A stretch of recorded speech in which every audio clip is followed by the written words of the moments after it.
د افغانستان د ملي دفاع د ځوان وزیر مولوي محمد یعقوب مجاهد ډیره سخته غوسه د پاکستان حکومت ته. مولوي محمد یعقوب مجاهد په پاکستان کې دننه پر افغان مهاجرینو ننګ وکړ. ملا یعقوب وایي د پاکستان حکومت نامشروع دی، نو ځکه د افغان کډوالو په حق کې داسې نامشروع اقدام کړی. ملا یعقوب زیاته کړې چې د خپلو افغانانو د حق غوښتلو لپاره جګړې ته هم تیار یو.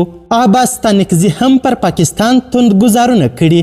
دا چې ملا محمد یعقوب مجاهد او عباس ستانکزي پاکستان ته نور څه ویلي دي، بشپړ حال را سره هم دغه روانه ویډیو کې کتلی سئ. سلامونه قدرمنو لیدونکو، مشال پریس یوټیوب چینل ته مو هرکلی کوم. پاکستان هیواد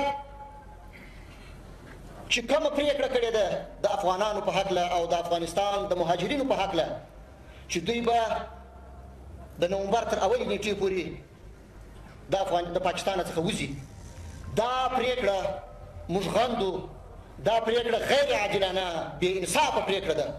موږ د پاکستان د شریف او درانه ولس څخه او د هغوی د علماء کرامو او هغو درنو سیاسیونو څخه هیله کوو چې خپل دغه چارواکي چې په داسې شکل باندې د افغانانو سره وحشت او بربریت کوي د دې کار څخه راوګرځوي.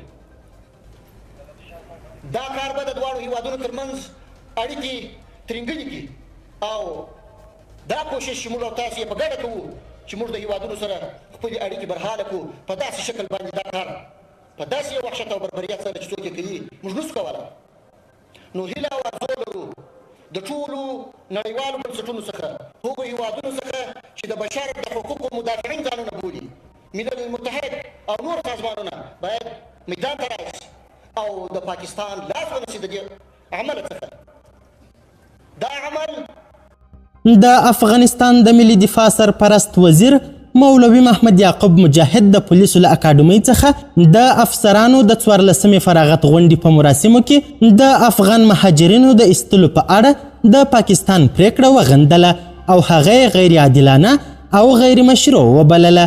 د هغه په وینا دا پریکړه به د کابل او اسلام آباد اړیکې خرابې کړي. ملا یعقوب زیاته کړې چې د خپلو افغانانو د حق اخیستلو لپاره جګړې ته هم تیار یو. ښاغلي مجاهد د پاکستان له خلکو او دیني عالمانو وغوښتل چې د افغانانو پر وړاندې د دا ډول تاوتریخوالو مخه ونیسي. د ملي دفاع وزارت سرپرست له هغو پانګوالو چې په پاکستان کې پانګونه کړې وغوښتل چې خپله سرمایه د خپل هیواد د خودکفایي لپاره وکاروي او په پاکستان کې د پانګونې څخه ډډه وکړي.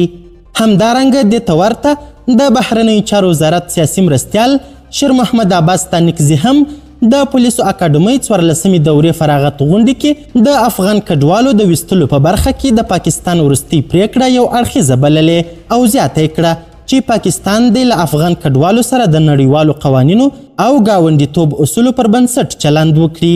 ستانکزي له پاکستاني چارواکو وغوښتل چې غونډو کې د ژبې عفت مراعات کړي او پیښو کې د افغانانو تورنولو سره دوه اړخیزو اړیکو ته زیان ونه رسوي.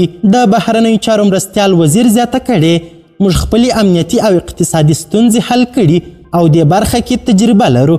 که پاکستان وغواړي موږ د دوی د ستونزو د حل په برخو کې سلا مشورې ورکولی سو.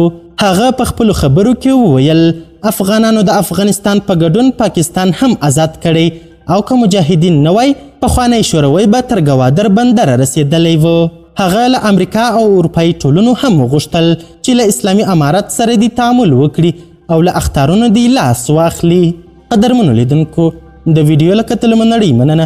د لا زیاتو او نورو لحظه پر لحظه خبري مطالب لپاره زموږ همدغه مشال پریس یوټیوب چینل سبسکرایب کړئ. تر بیا او بلې ویډیو ښه وخت ښې چارې. د الله په امان.